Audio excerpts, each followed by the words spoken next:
Bonjour à tous. Donc, pour ceux qui me reconnaissent, je ne vais pas me représenter. Pour tous les autres qui, au cas où, ne m'auraient pas reconnu, je suis donc Doji. Donc, en soi, de votre maître de jeu. Enfin voilà, vous me connaissez, Ivar, Doji, Varo, compagnie. Je vous fais donc cette brève petite vidéo, normalement pas plus de 5 minutes, je vous rassure, pour vous parler de plusieurs petites choses. Alors, pourquoi est-ce que je fais en vidéo? Notamment parce que, alors, attends, parce que j'ai les notes quand même sur l'écran, hein. Parce que bon, je manque un peu de temps, et surtout comme ça, je peux vous expliquer de manière assez ludique, et puis surtout comme ça, vous pourrez peut-être la revisionner par la suite, certaines petites choses qui vont évoluer au cours de notre JDR. Il donne arrête avec ce bruit. Les petites choses sont-elles? Donc je vais aborder simplement plusieurs points pour déjà parler d'une chose principale. Le JDR avance, il avance bien. Je vous remercie encore une fois énormément pour ce genre de choses, car j'ai toujours autant de plaisir à jouer avec vous, à être votre maître de jeu, et à vous avoir comme joueur.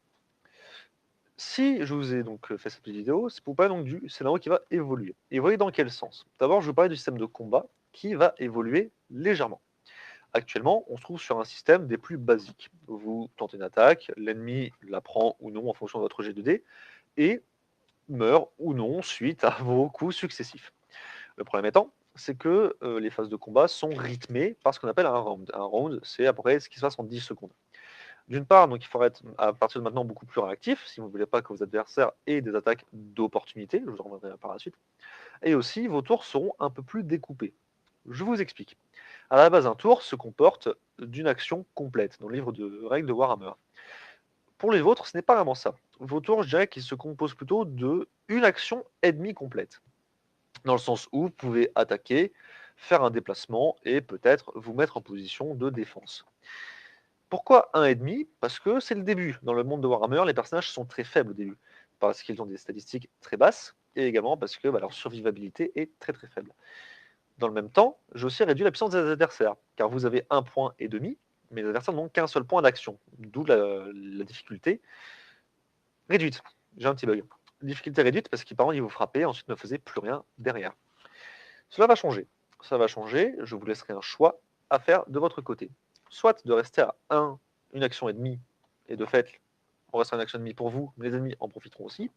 Soit de passer une action complète de votre côté, et de fait, les ennemis auront d'eux-mêmes une action complète également, pour rééquilibrer la force des choses. Pour ce qui est des actions, vous trouverez donc sur chacune de vos fiches, dans cet encadré ici, la liste des actions ainsi que leur coût en temps. Donc évidemment, quand c'est une demi-action, c'est 0,5, et l'action complète représentera 1. Évidemment, vous avez 1,5 points à dépenser pour toute une action. De ce même, donc la difficulté sera croissante. Jusqu'à maintenant, vous rencontrez des ennemis un peu pâteaux, un peu simples à battre. Ça ne va pas durer. Ça ne va pas durer pour simple et bonne raison que ceux-ci vont se mettre à esquiver et parer. Et faire d'autres choses aussi d'ailleurs, qui pourront même vous étonner, en fonction de leur particularité. Ces ennemis, donc, autant que vous, comme je l'ai dit, pourront parer et esquiver. À ce point, je vais revenir sur une petite chose. Un combat est d'abord avant tout réactif. Et je vous demande d'ailleurs d'être réactif également en combat, notamment dans le sens où la parade et l'esquive ne pourra se faire que avant de fixer les dégâts. Je vous explique pourquoi et comment. Un jour, vous faites un jet de CC, totalement simple, et normalement là, je devrais parer. Mais je décide d'attendre un petit peu. Le dé sort 10, ce qui est la somme de dégâts la plus maximale, et là, je décide de parer. Or, ce n'est pas à vous d'en décider si les dégâts vous conviennent ou non tant que tes ennemis font la même chose. Ils pareront ou non avant que vous n'ayez infligé des blessures, le principe de la parade. Sinon, vous comprenez bien qu'il serait trop simple de laisser passer tous les dégâts de 1 et éviter tous ceux qui font 10. De la même manière, par tour, et je le rappellerai, un tour de jeu complet, vous ne pouvez, sauf si je vous donnerai plus tard, n'effectuer qu'une action de parade ou une action d'esquive. Autre point que je souhaite aborder, comme vous le savez, malheureusement, Nifsal est mort.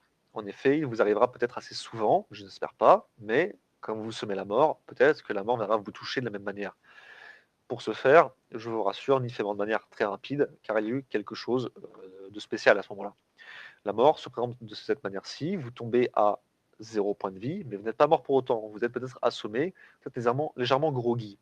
Ce qui se passera par la suite, c'est que vos points de vie vont continuer à décliner, comme a pu le faire Brazor dans un épisode précédent, jusqu'à atteindre un seuil critique où, peut-être, et je reviens du coup sur ce point-là, vous pourriez utiliser un point de destin pour vous en sauver. Un point de destin peut évidemment vous sauver de la mort. Si vous mourrez malgré tout, rassurez-vous, l'aventure ne s'arrête pas là pour vous. Ah, je vais relancer une autre vidéo, l'enregistrement s'arrêtera automatiquement dans 5 secondes. Je vous en fais un deuxième.